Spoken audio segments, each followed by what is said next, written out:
Chapter 8. An unkept appointment, further dreams, St. Audrin's solution to our promised embarrassment, news of our inflammable heir, a Cretan nightmare, my bafflement, more horrid discoveries, a cowardly decision. As I entered the tap room, I heard a great galloping noise on the stairs, and then St. Audrin, all thigh-booted military man with pistols in his pockets and powder at his belt, led our 4 young friends, also armed like picaros, down to the main floor, giving orders as he went until he fetched up in comical surprise a nose-length from me. "Deuce, you're rescued already." He was almost aggrieved. "Released," I said. Her Klosterheim's madness is at once more elaborate and subtler than that of the Landgriffen's nephew. I went to sit in the nook by the old iron stove. I was still shivering. He's been talking to me all night. "You have had word from Monsorbier?" "God's blood, I'd forgotten. He'll be waiting." "He is not. He never was." St. Audrin's long face clouded. "Monsorbier's no coward. He must be dead or down with a fever at least." The 4 radicals stood awkwardly at his back, as disappointed as my partner in their expectations of adventure. "Someone should be sent to his address." He frowned, but as I recall, he gave none. "Well, doubtless he'll find us." I accepted spice wine from Frau Schuster's hand. "Did the Baron himself escort you home?" "He sent 2 of the ruffians who'd originally captured us, but before I left he'd recovered his spirits a little. He let me know that tragedy would result if we continued to drain his inheritance from his aunt." "He'd disobey Klosterheim. He's bolder than I guessed." "Or more stupid. He's the kind who'll take his master's literal meaning, but will count himself a cunning villain if he conceives a plot avoiding the exact letter of Klosterheim's law. He'll be shocked too if accused of it." "He still plans to murder us, you think?" "He'll try to arrange our deaths, more likely. Clumsily." St. Audrin smiled, loosening his sword belt. "I'm more curious about Klosterheim. Why should he save us? Did he say? He seemed familiar with your name." "My friend. He's another who demands a passage on our aerial frigate. He, like the Landgriffen, believes the Middlemarch exists." St. Audrin sat himself down on a bench and began to untie his jabot. "Perhaps we should after all build the thing. We stand to make as large a fortune at least from selling berths aboard her." "And follow one of your fanciful maps too." I began to laugh louder than the joke deserved. "Where should we go, St. Audrin? Into Klosterheim's imagined worlds? Into the Middlemarch to look for the Landgriffen's husband? And what of our mysterious backer? Does the prince wish to create an empire in the netherworld? And he who gives us the hydrogen gas, where does he wish to fly? The land of cocaine?" Breakfast was beginning to accumulate on the nearest table, and at Frau Schuster's urgent gesturing I rose to put my legs under the board. Then I'd fainted on St. Audrin before I knew it, swooning with what was probably no more than fatigue, yet dreaming of Klosterheim's beak presence, of a sword with a bird trapped in a glowing pommel, of a radiant cup, and I dreamt of the mistress of my heart. Libussa stroked my breast and breathed into my ear, making me helpless as a snake in a swami's basket, and I woke in the familiar swamp of my own perspiration. Where was Monsorbier? Had the duel been fought, and was I wounded? I could not tell where the dream and the actuality divided.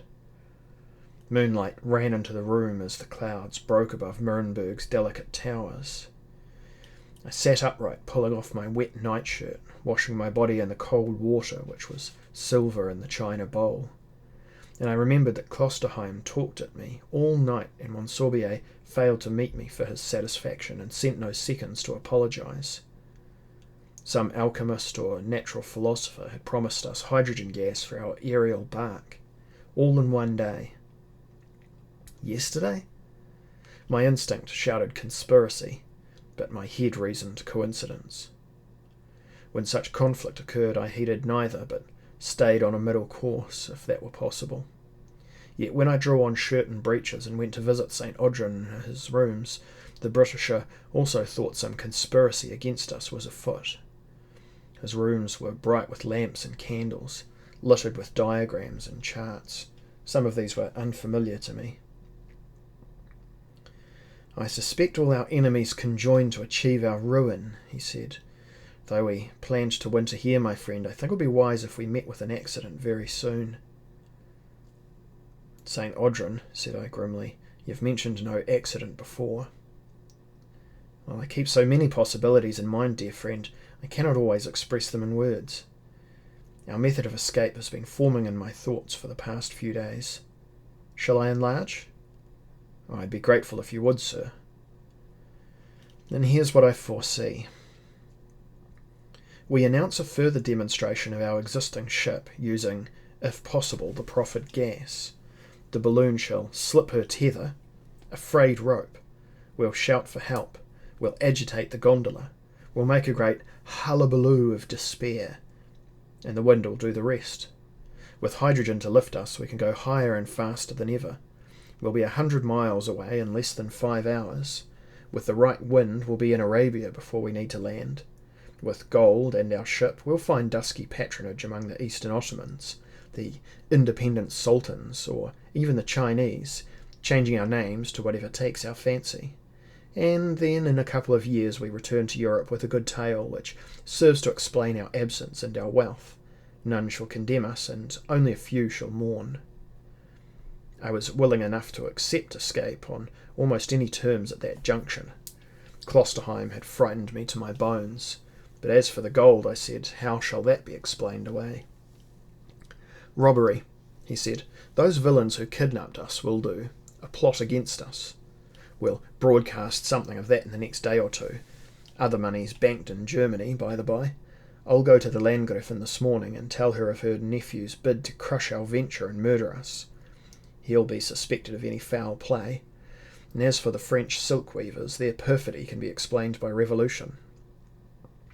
Meanwhile, I'm writing to our mysterious bestower of inflammable air, asking for enough of the gas to test the handling of our present craft, so that we may redesign our steering mechanism and enlarge the size of our gondola. We'll know tomorrow if that's granted, and then we'll announce our intention of testing the gas. We'll choose a time when the breeze is blowing its best, and after that 'tis merely a question of deciding which continent we wish to land upon." All this was given in English, so it should not be understood if overheard. In the same language I said, "Well, the balloon cannot be steered." "True, but wind can be gauged, and we can control our drift with simple sails. I admit we'll be somewhat helpless, somewhat at the wind's mercy, but not completely helpless. There are no complexities in this, you'll note. It shall be a simple plan, simply realised." Well, I was beyond moral scruples at this stage.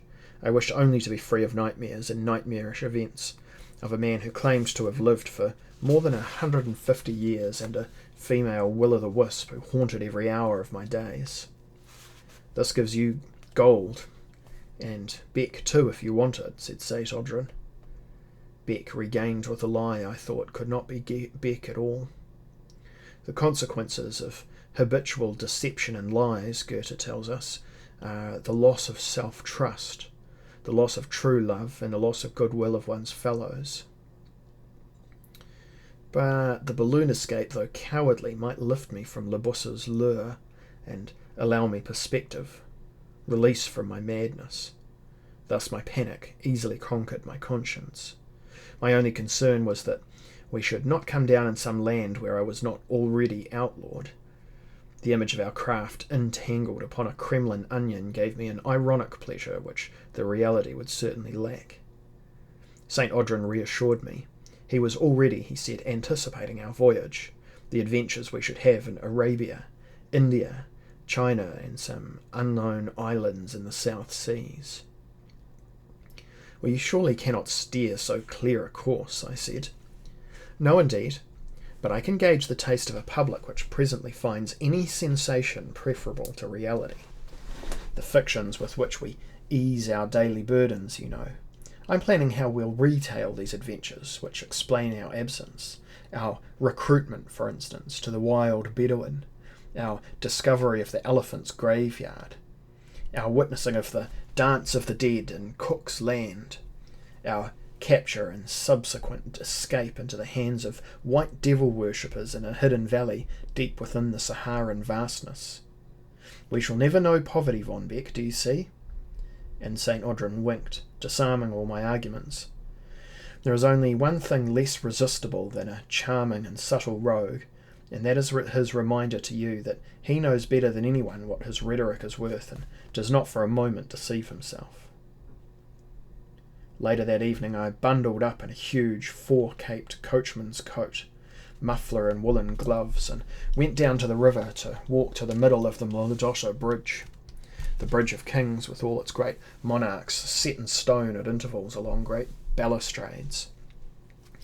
To achieve the solitude I felt I required while I reviewed my thoughts and considered my experiences of the past 36 hours.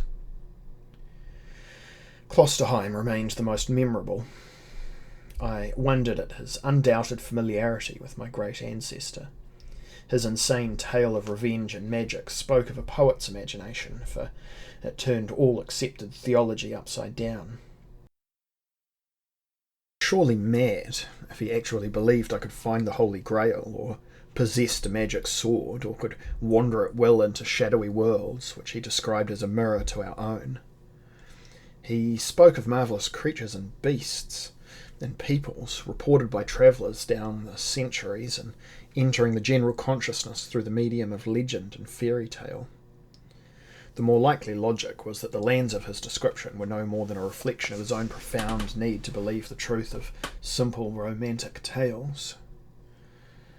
In simple lands are found simple solutions to mankind's ills, so what was Klosterheim but a poor lunatic in retreat from ambiguity and baffling subtlety?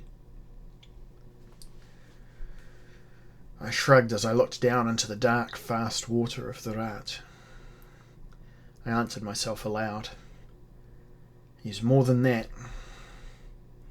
He was, I was certain, far more than a common madman in quest of common resolutions. Yet he could not surely be speaking in anything other than elaborate metaphor. I looked up at my surroundings. Nuremberg was a dreaming city now.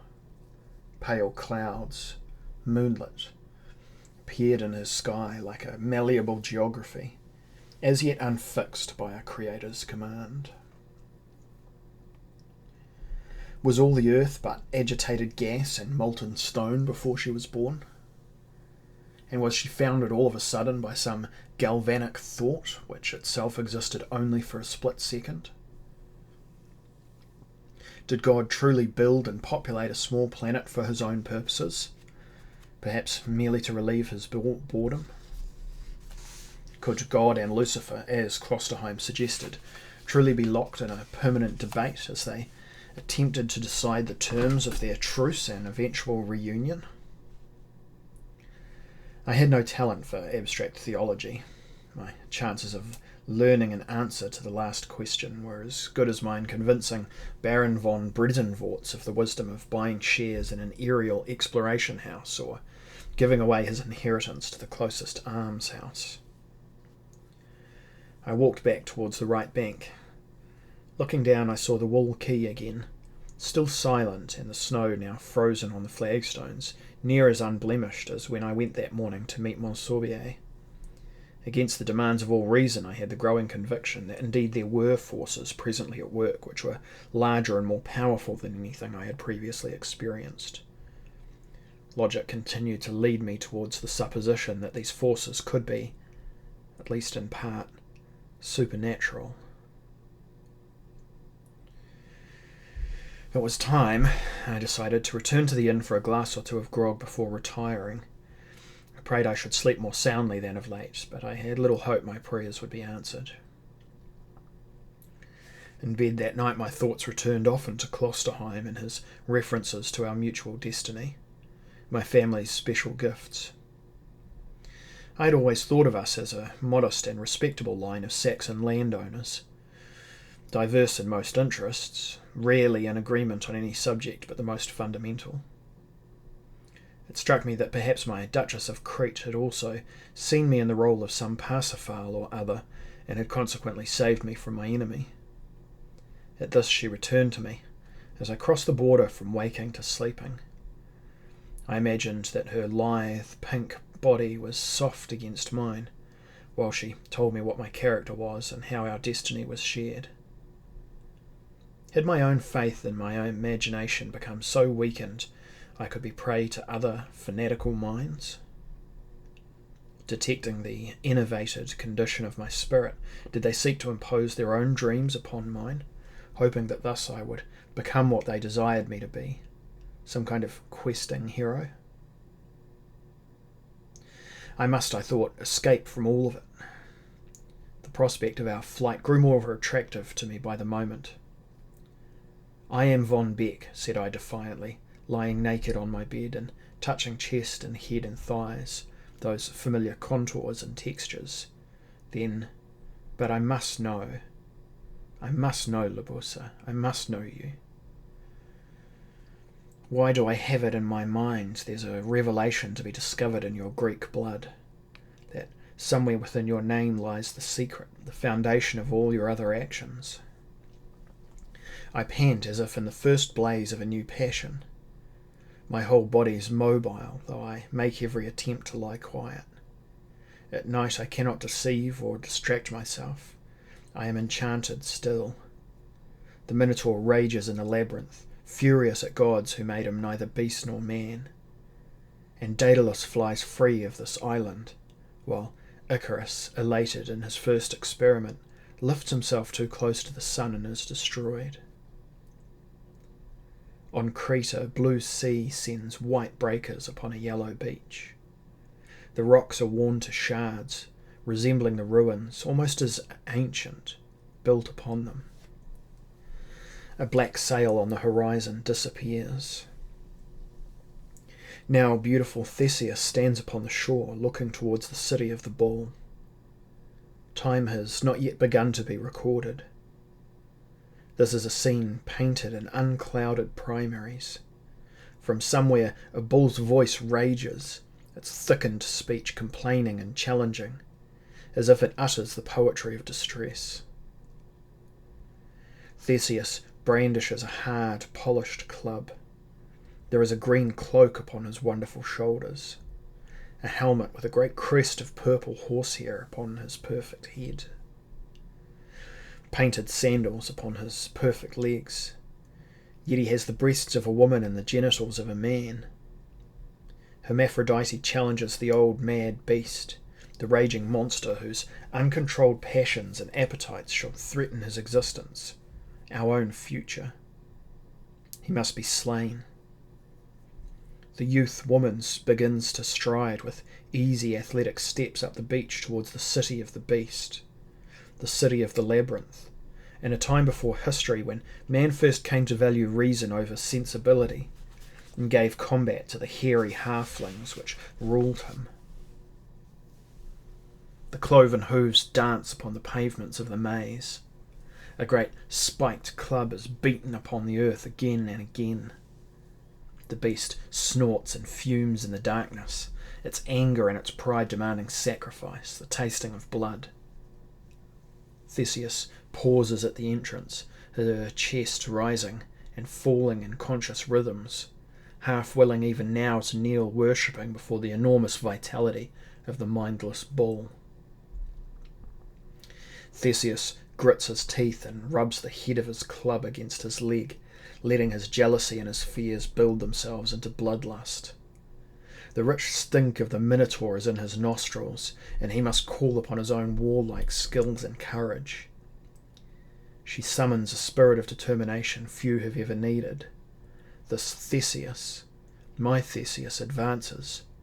The sword of his youth had a bird beating inside the crystal pommel, a hawk flinging itself again and again in inaudible fury against its glassy prison.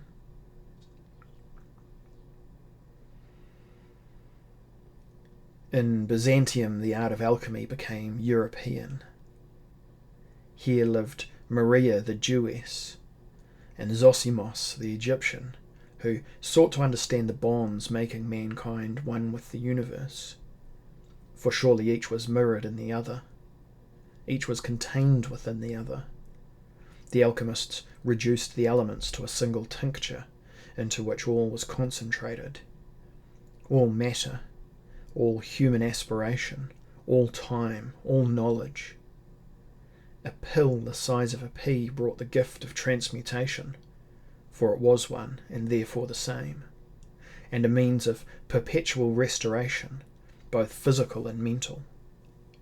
The great glass beakers, the stone retorts, the brass pans and tubes, the smoking elemental potions, had all led towards that end, the creation of a human being, Hermaphrodite, self-reproducing, possessing the sum of all knowledge and virtue, an harmonious and immortal creature, neither master nor slave.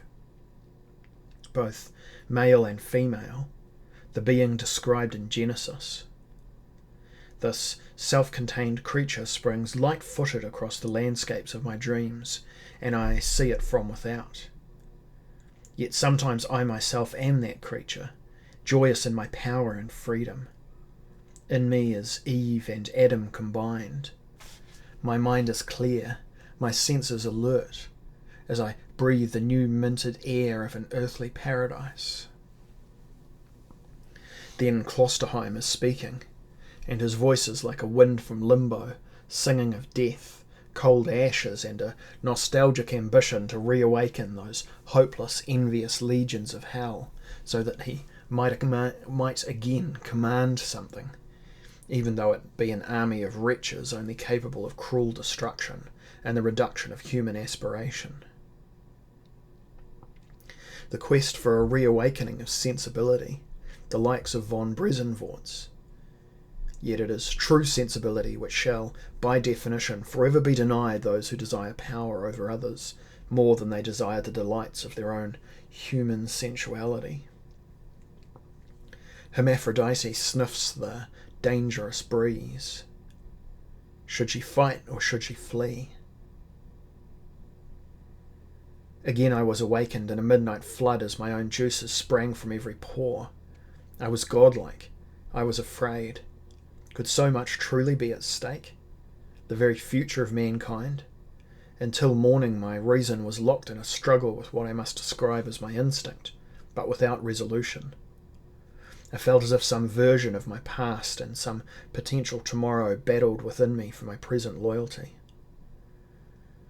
I feared to resort to the laudanum bottle at my bedside, placed there in all kindness by St. Audrin, but at length I sipped a drop or two and fell back into dreams where my actions, I felt, at least had no effect upon my ordinary existence.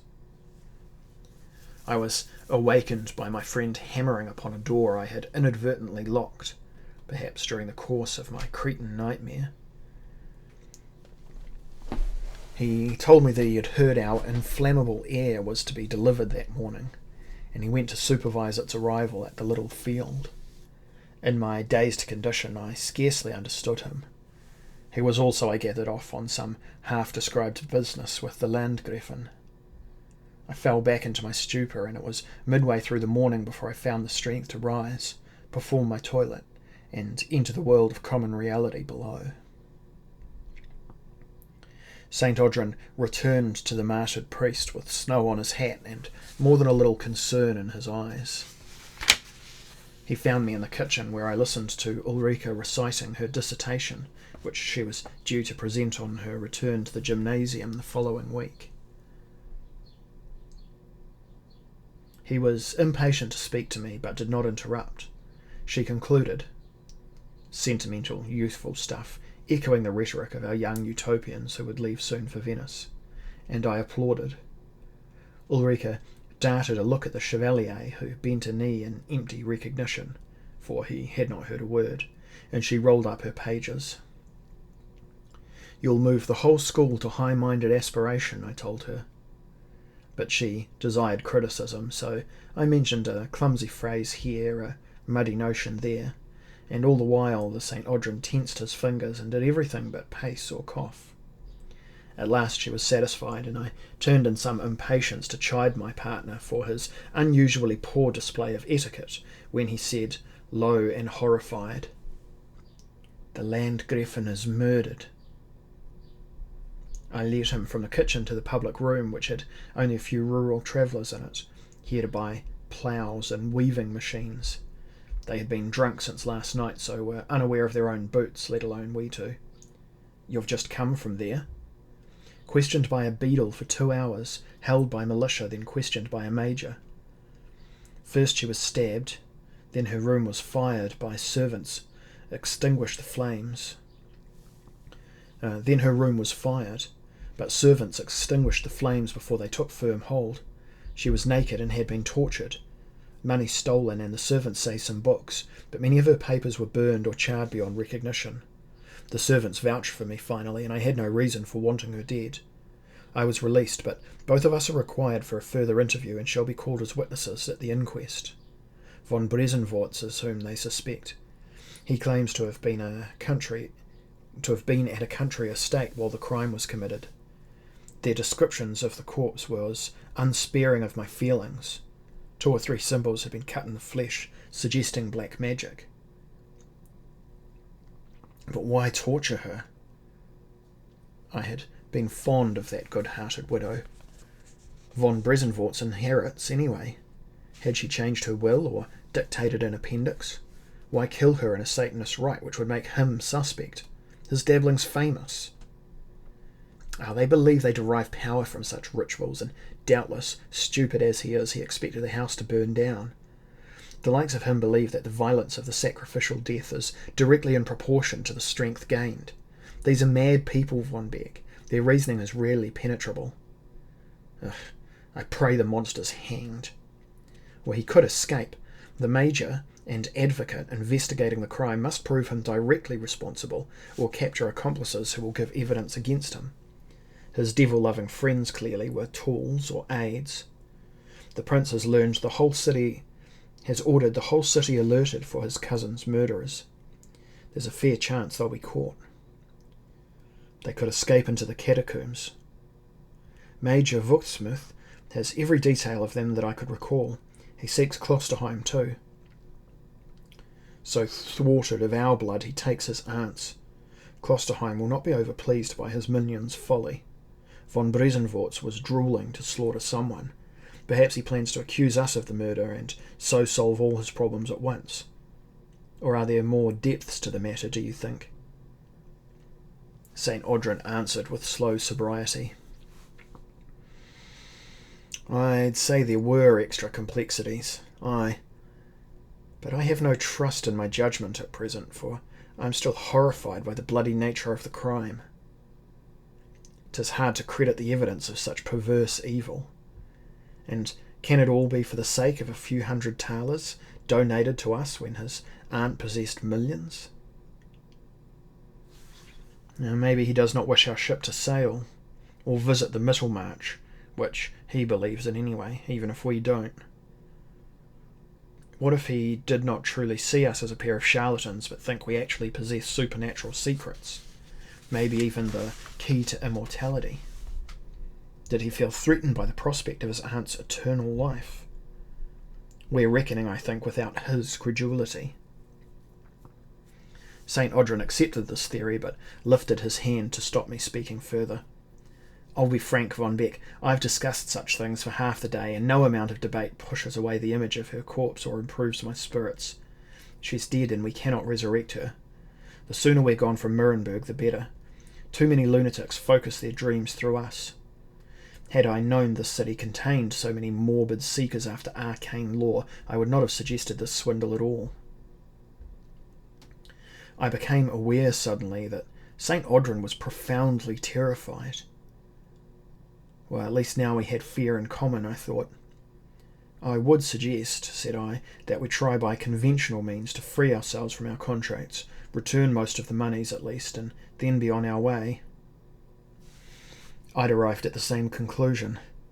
I could read from his eyes that he had never been closer to despair. But we have contracts, and as far as the law's concerned, von Bresenvorts is a primary shareholder. I've read those papers every way, and we're committed, mainly because of that damned lawyer, and to all kinds of penalties. We've promised passages. Will Klosterheim be pleased when we announce the venture cancelled? Our lives are at stake, my friend. In brief, We're back to putting our trust in high winds, frayed ropes, and the gullibility of our backers, both anonymous and all too famous. St. Audrin was badly affected by our Landgrafen's fate. He drank more brandy than he would normally allow himself. He displayed more emotion than he had ever shown, even when it seemed we were to be filleted at the devil's pleasure. Yet I understood that he could not easily voice sentiment in the matter, for it would be a sort of hypocrisy since he had planned to steal from the murdered woman. St. Audrin was the kind of man who tested his wits upon the world like a gambler at the card table, and was moved as much by love of his game as by the prospect of profit. He lifted his bumper in a toast, he said, to the memory of a worthy player, the Landgrafen. I would gladly have joined him in this excursion into maudlin escape, but some instinct kept me wary, so I sat with him and suffered his mourning as a friend must. And then, as the tap-room filled with its evening trade, I helped him in his bottle to his rooms, where he loosened his neckcloth and the buttons of his breeches, eased off his stockings and pumps, and continued his ritual litany. He revealed all his fears and courage that night, his love for the human race, his wounds, his amours, the origins of his stylish foppery, and his taste for disguise. A duellist's conscious guard rather than the entrapping armour of the mounted knight. Words were used to hold back and contain the attacks of the world, for he had a hatred and a horror of violence which I could comprehend without fully understanding. And mysteries, he told me. I'm afraid of all these shadowy people who give us money and materials. Why, Von Beck? We're in too deep, man. Then he fell sweetly to sleep, a seraphic child. I kissed his unwrinkled brow and drew a blanket around his body, but did not at once leave the room. I was possessed of an enervating melancholy, and had no desire to return to my own bed in my unsettling dreams. Most of my life had been spent in my own company. I had rarely maintained a regular mistress, let alone a wife, and had never envied those who did. Presently I had a dim sense of being incomplete, of being only part of a divided soul. I had a yearning for what I could only describe as unity. What had I lost that was mine? Were we all in some way like poor Klosterheim? Satan, murmured St. Audrin in his untroubled sleep. I watched the lines of terror gradually return. His lips moved rapidly. Beneath their lids his eyes were agitated. Dead. I leaned forward as if he were an oracle whose words would unlock all my own mysteries at once. He took short, panting breaths. He struggled in the darkness, and his right arm came free. Brandy, he said, and then sank again into peace. I sat in a ladder-backed chair, reading through his neatly drawn maps. Some showed continents which did not exist, unfamiliar groups of islands, a familiar map of France with additional territories named and marked, or Germany magnified to 3 times her proper area, yet having on her borders the same countries. Here, for instance, were Grunewald, Halbenstein, and Elfersheim, all bordering Saxony. St. Audrin claimed he had all the maps, some of which were ancient, kept together on oiled rag or varnished onto wood from one collection. A drunken monk had sold them to him at a Bavarian fair, begging a gold mark for them and saying they were beyond price. Certainly they were the work of different hands, or else done by a master forger. I rolled those not damaged into his leather tube. The case was worn and frayed, and the brass fittings were pitted and dull. The others I placed carefully one upon the other. St. Audrin began to snore loudly. My vigil had run its time. I extinguished the lamps and both candles and trudged up the passage to my bed. The room around me seemed to sway. I was so fatigued. The candlelight added shadows in the corners of my eyes, and I could almost smell the presence of a woman. She was not there, but it would take more than a careless dismissal of my fancies to free me. I desire no other. I still burn for her. It is with Libussa of Crete I must be reunited. I checked myself from further folly and instead offered up a prayer to a God I did not believe in for the survival of my own non-existent soul and that of the poor murdered woman.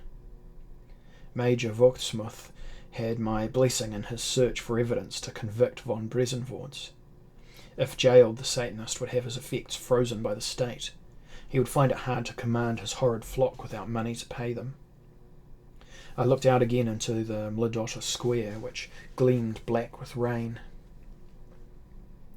2 men hated me enough to want my life. Another hated me, but disdained to kill me. A woman remained hidden from me, yet had saved my life. Were these people in any way connected with one another? My only allies in this city was a veteran sergeant and a foreign trickster. I decided I must do as St. Audrin suggested and leave, wind or no wind, balloon or horse. I felt in greater danger than any I had known in Paris.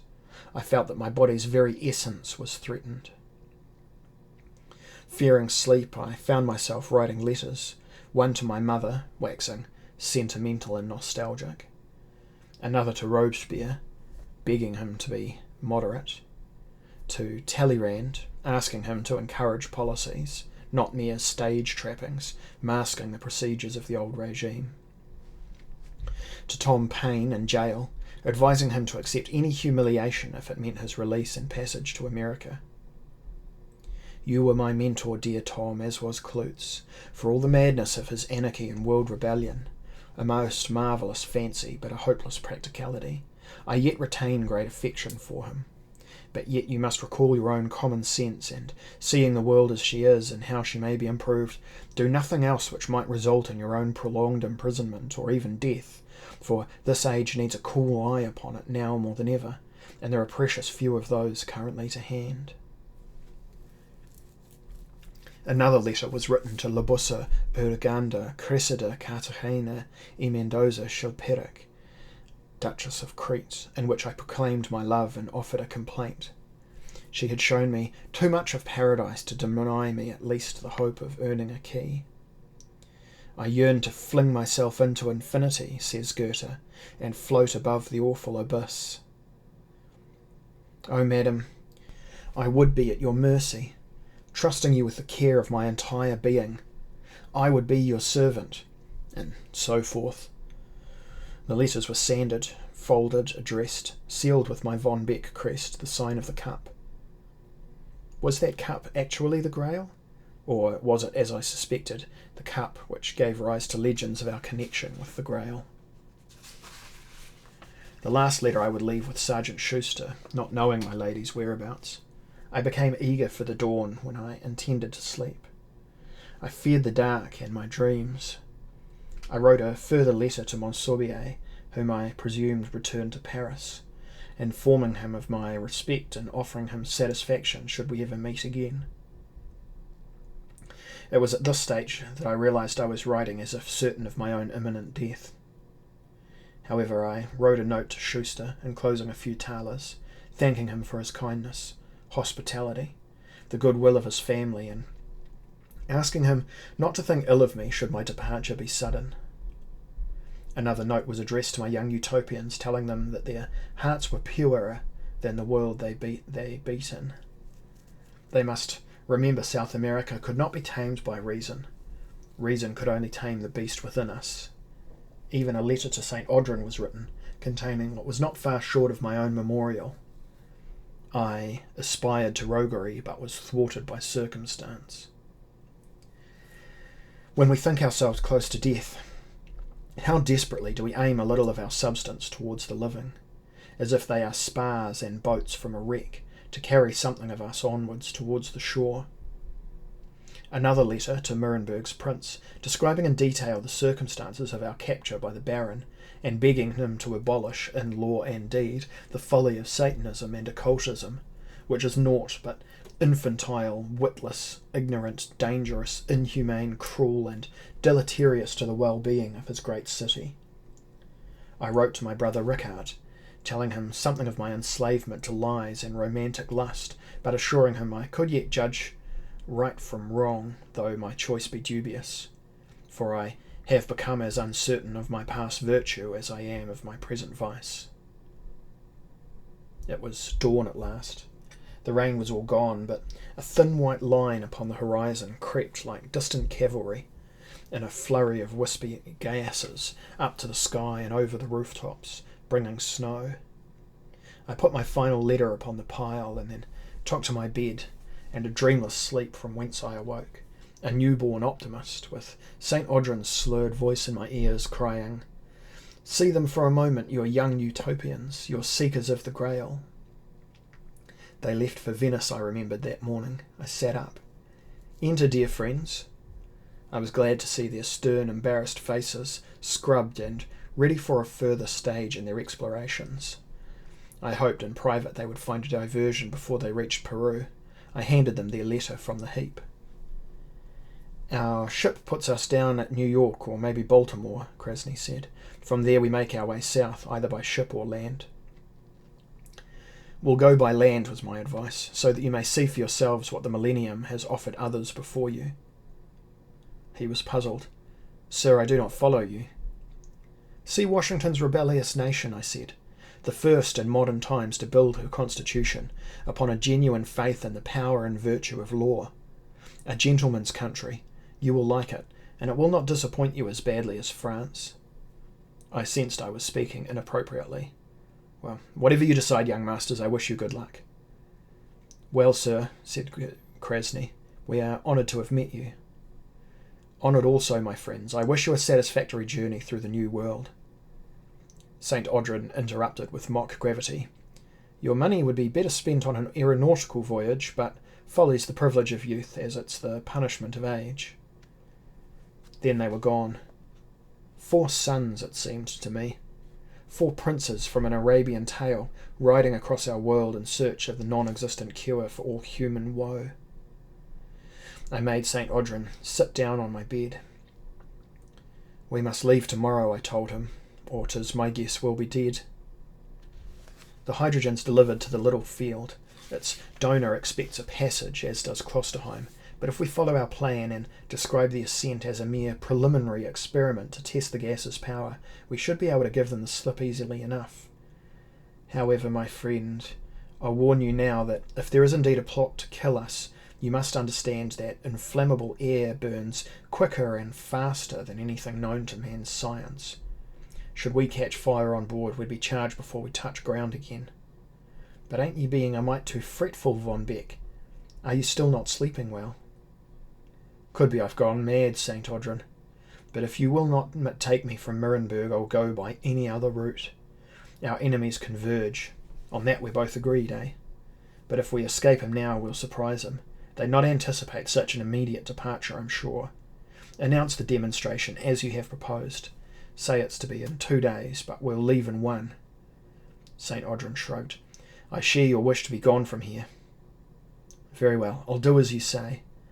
At my request, he took another pile of papers from me. It was a kind of confession and must, I said, be given into safe keeping. He would send it, he assured me, to Mr. Magagold, an English lawyer who for some years had represented his interests. When my friend had gone, I took all the other letters I had written, crammed them into my stove and burned them. I began to prepare. Our journey must not look premeditated. I used changes of clothes as packing for my few other possessions. Most of St. Audrin's goods were already gone ahead to the little field. He had repacked the gold, he said, into ballast sacks, distinguished by their green colour. Our swords and pistols were hidden in sea chart cases and leather tubes. The gas was with our ship outside the walls. 7 large Jeroboams, which, said St. Audrin, had to be handled with extraordinary care. Special hoses accompanied them. Through these, the element must be introduced to the envelope by means of an already existing valve. St. Audrin was grinning as he told me this. We shall never know, I suppose, from whom most of our gold came, or who sent us the gas, but I wish him good luck for the rest of his life. For once I had no inclination to question my conscience. I was too eager to escape. Admitted, it was a coward's panic. I was in a mood to say anything or do anything to be gone from that just and kindly Nuremberg.